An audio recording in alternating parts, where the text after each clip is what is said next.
in Destiny 2 for some more Destiny 2 news and Lightfall Season of the Deep Intel. Season 22 is just around the corner, almost here. I'm sure everybody's looking forward to it, but today is Friday and we have our Friday weekly update.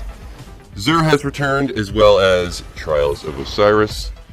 So I'm going to give you, of course, a brief rundown on those two things, as well as all the other farms and cheeses that you can use in Destiny 2 heading into the weekend if you haven't had a chance to play much this week. And today Xur is selling the Darcy. Okay. I actually did find myself using this exotic fairly recently in the PsyOps Battlegrounds. I gave it a shot. Didn't really work out as well as I thought it would, but to be honest, it's not the worst exotic. I think it could maybe use a little bit of a buff, but maybe pick it up if you're looking for something a little bit niche.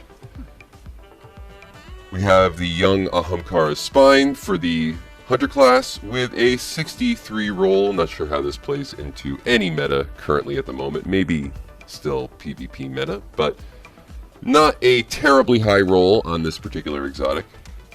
We have the ACDO Feedback Fence for the Titan class with a 65 roll. Not a terrible stat distribution either, so maybe worth a pickup if you don't have them. And then we have the Apotheosis Veil, which is probably, well, the least exciting exotic for sale this week. Not a bad roll on it, of course, but I don't really find myself using it ever. If you do, let me know in the comment section down below. I'd love to hear from you. For legendary weapons, we have the Whispering Slab with Archer's Tempo and Swashbuckler. And this was actually one that Mr. Sifu said that he actually kind of would like. Target acquisition and attention. Just Tempo, Swashbuckler. Doesn't seem like too bad a combo. That's Mr. Sifu's pick of the day. We have the Grid Skipper with Killing Wind and Snapshot Sights. This is actually my PvP pick of the day, at least from Xur. Killing Wind, Snapshot Sight with a range masterwork. Maybe could use a slightly better barrel, but still ricochet rounds. These three perks with a range masterwork, actually very good for PvP. We have the Enigma's Draw with Grave Robber and Swashbuckler. Also not a terribly bad PvP roll. We have a Tripwire Canary with Ambush, Opening Shot, Perfect Float, Deep Sight Activation weapon available if you want it. We have the Aquilos with No Distraction, Box Breathing, and Rasputin's Arsenal. Another Deep Sight Activation weapon. It's, of course, the Aquilos Sniper Rifle, if you're just listening. We have the Recurrent Impact with Land Tank, Headstone, and Firmly Planted. Another Deep Sight Activation weapon. Headstone's kind of a fun perk, but other than that, can't really find myself using this too often over other heavy machine guns. And then we have a Gnawing Hunger with Auto-Loading Holster and Multi-Kill Clip. Let's see what the sight is on this. Extended Barrel does have Small Bore and Stability Masterwork. Maybe not a terrible weapon for PvP, but there have been better ones.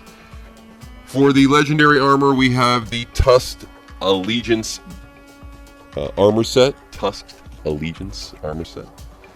But everything's broken. Across the board, we have another broken set of armor. I'm not totally sure why Bungie hasn't updated this particular set, but as I've said many times before, when we do get a broken set of armor, all of these are supposed to be in the high 50s, if not the low to even high 60s.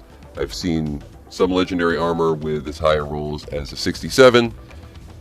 Nothing here is above a 55. That's because this is not an updated legendary set. It actually should not be in the Xur rotation unless it is updated, so I guess you can avoid all that today unless you're looking for, the ornament. Over on the exotic weapons page, we have a Dead Man's Tail with 4 times a charm. Not a terrible one, actually. Maybe not Vorpal, but still not a bad perk for the Dead Man's Tail, though, of course, this will be a craftable weapon.